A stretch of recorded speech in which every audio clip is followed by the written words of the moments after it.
everybody, and welcome to the Aggieville Alleycats podcast, where come rain, shine, or anything in between, we're here to deliver to you the Kansas State sporting news you so love. I'm Ace Edwards, right alongside Connor Baltazar. And this marks week 2 of us dog walking to school from Texas. This one, better or worse, shutout, but also, beating them by 41.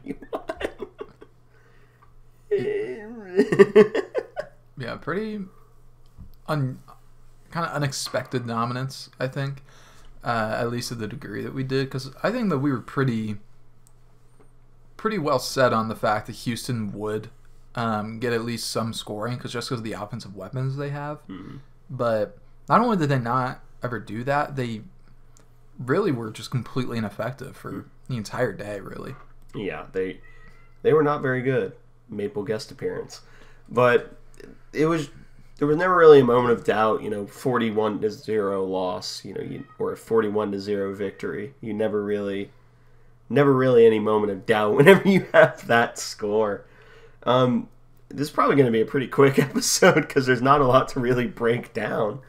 The number one thing that I was really impressed with, and I want to get out of the way at the very top, was our defensive backs honestly did really well. Manning up the receiver. Like, we did a lot better manning up their receivers than I thought we would.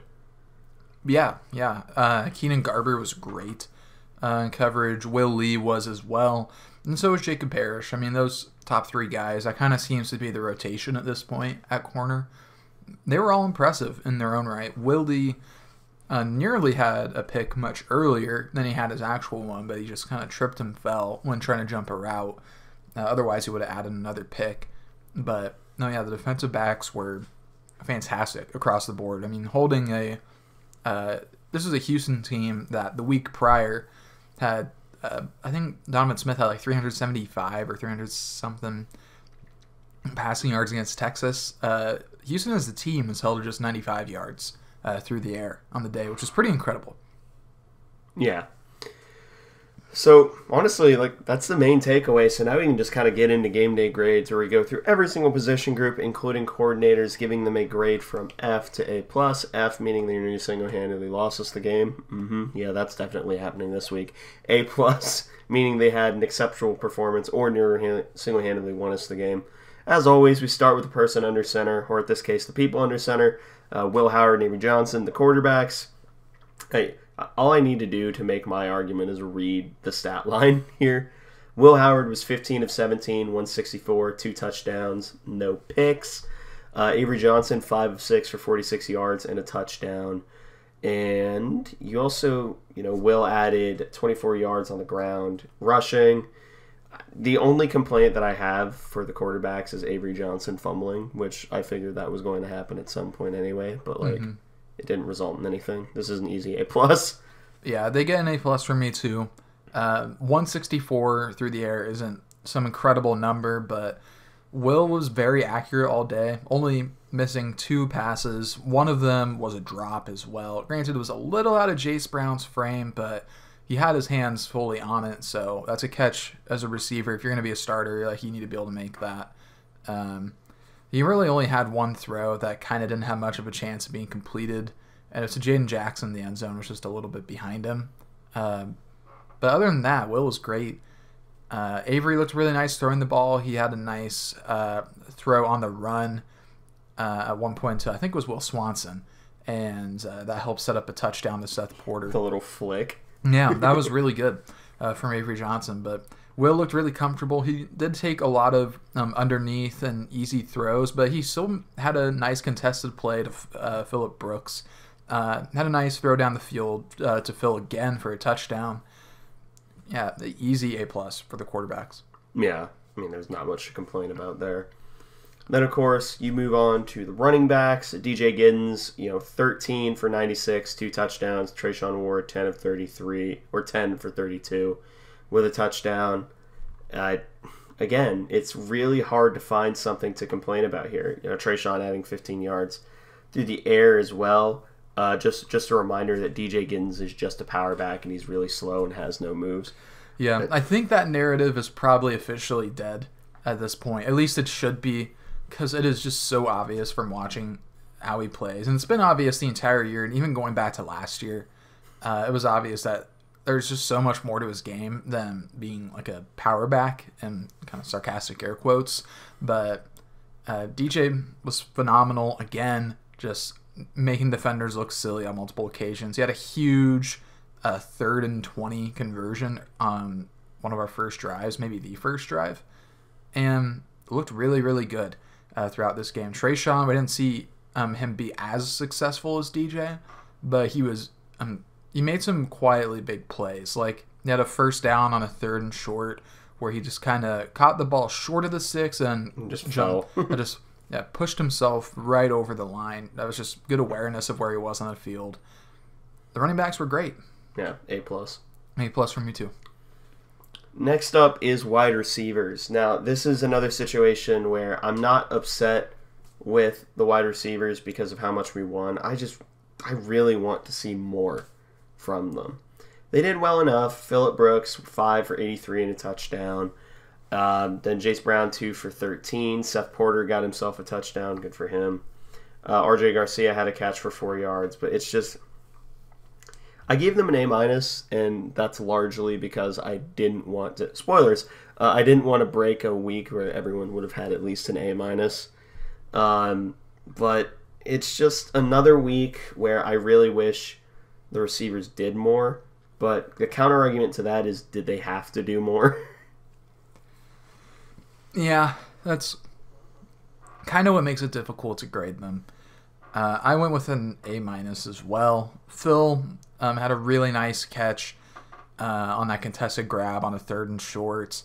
He had that touchdown catch. It was a very smooth play from K-State. Jace Brown had a couple catches. Did have a drop that he probably should have caught, but it was nice at least to see him get into the starting rotation.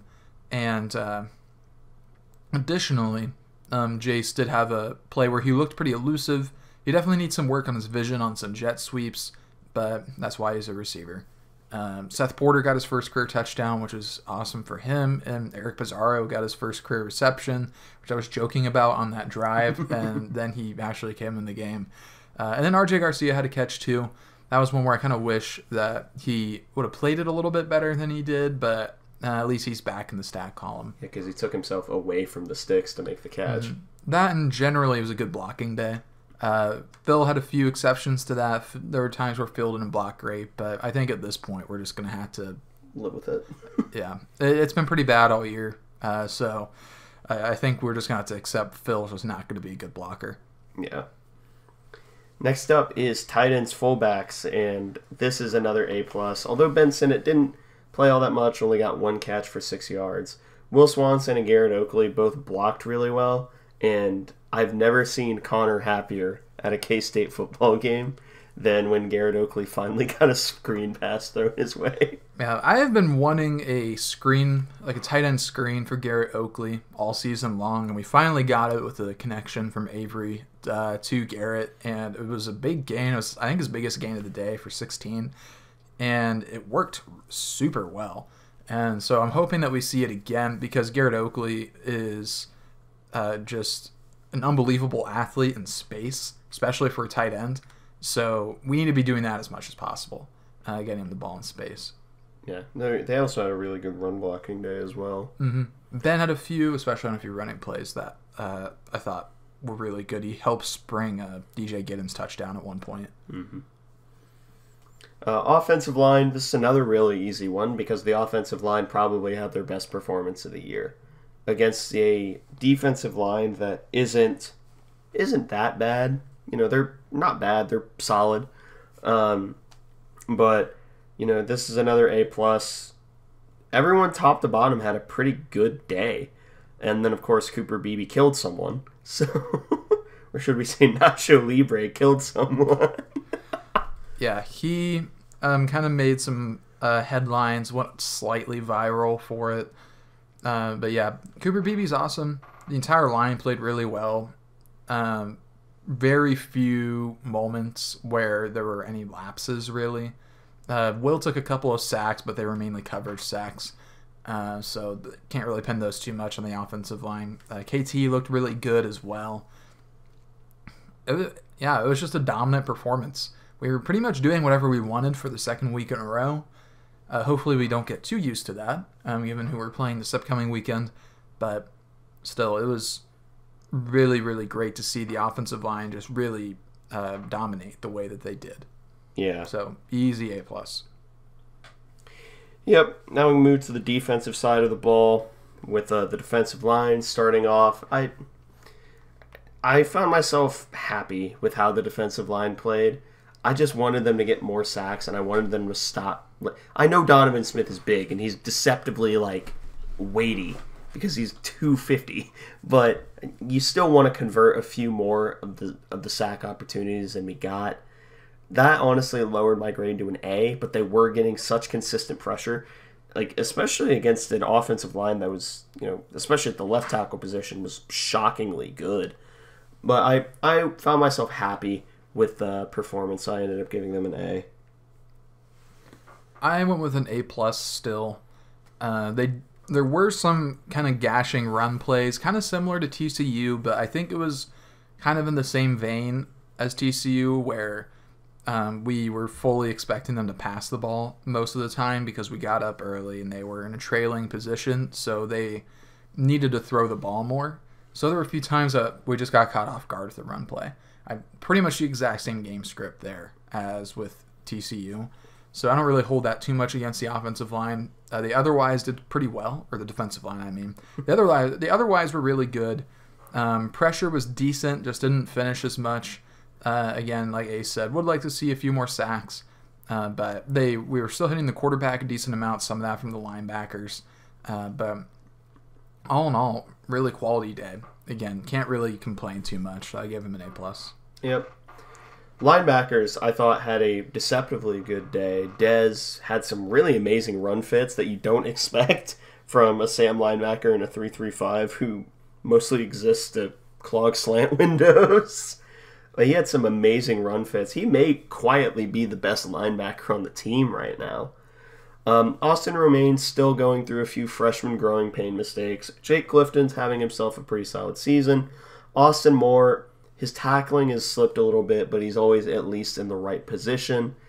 All in all, this was another A+ day for the linebackers. Just top to bottom, if I can only think of one play where a missed fit happened, and it was because of a true freshman, I'm not going to cry about that. Yeah, I gave an A+ too. Pretty similar reasons. Jake Clifton was really good. He had a big tackle for loss at one point. Austin Moore, he had a big stop on either 3rd and 4th or 4th and 1, where he got a stop behind the line and caused a loss of a few yards. Beyond that, Austin Romain, continuing to learn, did have a missed fit pretty early in the game. It might have been their first drive, where he just way over pursued and hit the wrong hole. But otherwise, the linebackers are really good. Desmond Purnell still looking really, really good. He's kind of flying all over the place right now. For not having Daniel Green and Asa Newsome for the rest of the year, this linebacker room is looking really good. So I'm very happy with what we're seeing right now. They've recovered really well from losing what they did. So they deserve a ton of credit. Yeah. Speaking of another room that deserves a lot of credit, the defensive backs. The defensive backs probably had the best day, of any room on this entire team. There's not a single person that I can complain about the performance of. And that is especially important given how talented this wide receiver core is. This is a really fast, really crafty wide receiver room. And we were manning them up in a way that I did not expect us to be able to do. Kobe Savage is still the excellent communicator, and he was playing dime linebacker at one point, which was really funny. But, Parrish on the outside, Keenan Garber on the outside, Will Lee had a pick, probably should have had 2. But, it literally got to the point where it was seatbelts on and Donovan Smith was in hell for a while. It was seatbelts on, you're along for the ride. No matter how long it took for us to get the pressure, we just refused to break in the back end of her coverage, which is so remarkably impressive. I mean, we held Donovan Smith under 50% completion with 88 yards and a pick. There may not be a bigger comeback story than the defensive backs this year. That's an easy A+. Yep, I gave them an A+ too. I don't think there's a way to justify giving them anything less. They were awesome.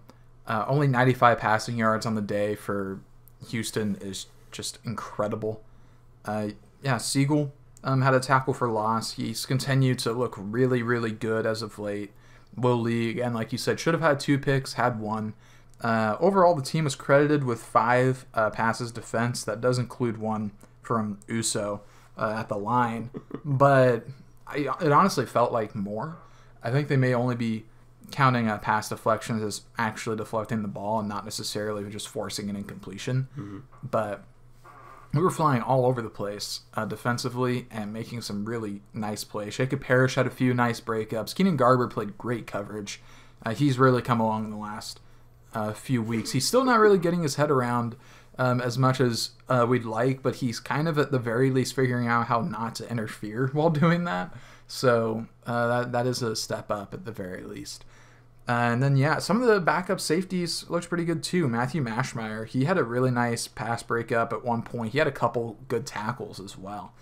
And I was just very, very, very happy with what we saw from the defensive backs. At no point was there a pass downfield that really left me super nervous at all. Yeah. It was just a great, great day to watch if you're watching the defensive backs. Yeah. And that's such a confidence building performance just going into next week as well. But that's a next week, or I guess a technically this week problem. Now we're going to go into coordinators, starting with Colin Klein. Again, there's not a whole lot I can say. He's figured out that pin and pull is the identity of this team. We're not going to be an outside zone running team. We're going to be a pin and pull team. And conveniently, once he figured that out, suddenly all of the pieces started fitting together, and I think that's a big reason why the offensive line has massively improved. Because Colin Klein just went back to, sure, we're going to run a lot of power, we're going to run a lot of counter, going to run a lot of, making sure that we're creating angles rather than just having, win this one-on-one. But even then, in the passing game, he didn't have to scheme up, a whole lot. The schemed up passes both to Phil were both beautiful. The screen to Garrett Oakley, I know, made Connor's heart very happy. So this was another A+ performance from Colin Klein. Yeah, I also gave him an A+. I tried to think of things to really be upset with, but this game was really well paced. We controlled possession to a Bill Snyder level. We stuck with the run for the most part and switched it up with the pass when we needed to because we didn't have any need to take risks, really. And the couple times that we did in the passing game, they paid off, and they were well-timed. And we mostly played Will because we didn't really need to do a whole lot with Avery. It wasn't necessary. And that just worked really, really well. Klein just showed a masterful control over this game and the Houston defense, so he gets an A+. Yeah, not much else to say. Kleinerman, there's a bit more to say. That's because I started noticing that he did something new.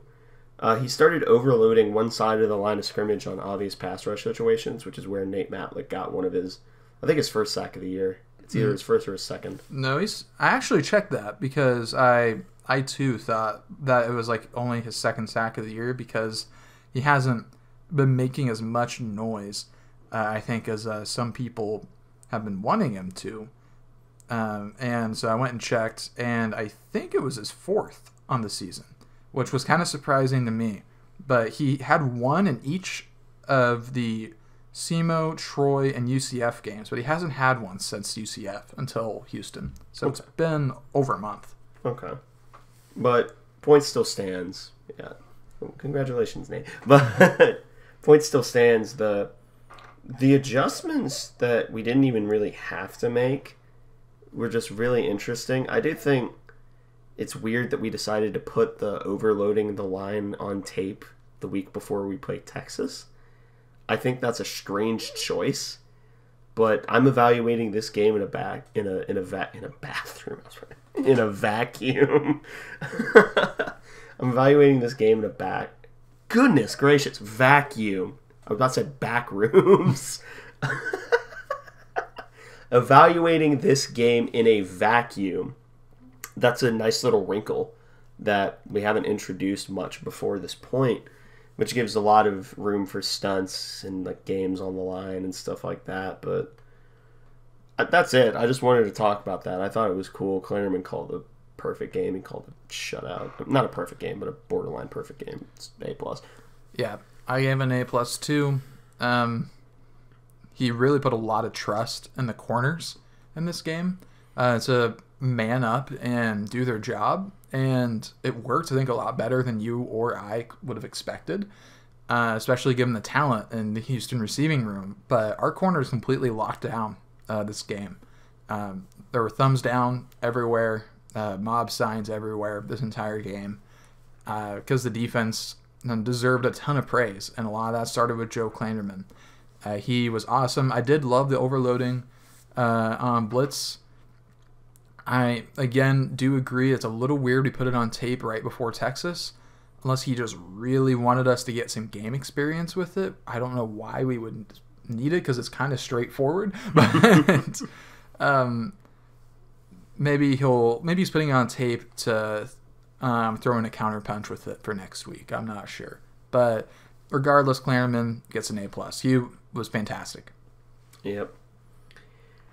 Told you it'd be a pretty short one because there's not a lot to say when you dominate a team this bad. But MVPs, take your pick. I'm going to go Will Howard on the offensive side of the ball. I'm going to DJ Giddens just for the 2 touchdowns and the big screen third down conversion in the first quarter. Yeah. Then on defense, again, there's not many bad picks here. You could go Siegs, leading tackler, had a TFL. Could go Jake, TFL. Could go Dez, honestly, just with how well he was playing. I think I'm gonna go with Siegs. I'm gonna go with Will Lee for getting 1 pick. Should have had another pick, and forcing a fumble as well that led to a turnover. So directly responsible for 2 turnovers and another near one. So really, really great day for Will Lee, as he's maybe still recovering from injury, but if he's not, I think he probably should be back in the starting lineup now after that performance. Yeah, absolutely. So just to briefly go over this game, it was a complete and utter domination, and that's really all there is to say. Will Howard had himself a really good game. He did exactly what he needed to. Obviously, 15 of 17. You take those. Yeah, I don't really have anything else to say. Honestly, I don't really either. I mean, this was a thorough domination. It was kind of a weird weekend for the Big 12s. Now there's like a 5-way tie for first.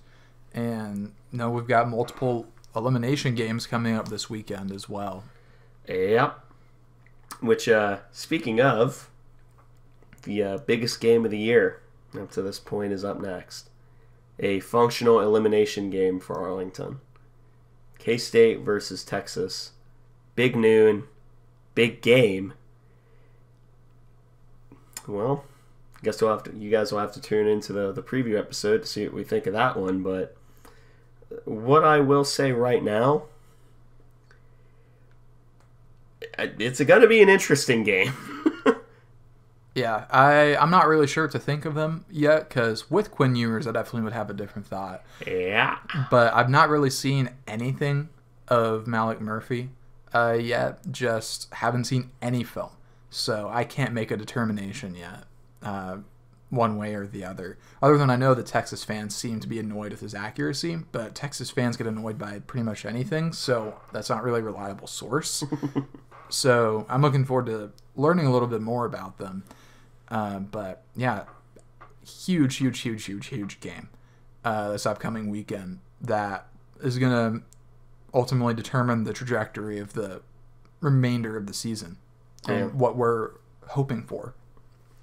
Yeah, because functionally, that's win or stay home, basically. Mm-hmm. I don't want to say win or go home, but that's win or stay home. But again, that will be an episode 2 days from now. But for now, thank you all for listening to this episode of the Aggieville Alleycats podcast. If you want to follow or contact us, you can follow us just about anywhere at Aggieville Alleycats. If you want to email us, we're AggievilleAlleycats@gmail.com. If you want to follow us on a more personal note, I'm at ACEdward00. I am at Connor Baltazar, capital C, capital B. And if you want to support the show financially, please be sure to check out the official Aggieville Alleycats merch store, where you can find it in our Twitter bio, podcast bio, just about anything that has information about us as a show. You can find the merch link. But most importantly, thank you all for listening to this episode of the Aggieville Alleycats podcast, where come rain, shine, or anything between, we're here to deliver to you the Kansas State sporting news that you so love. Stay safe, Alleycats.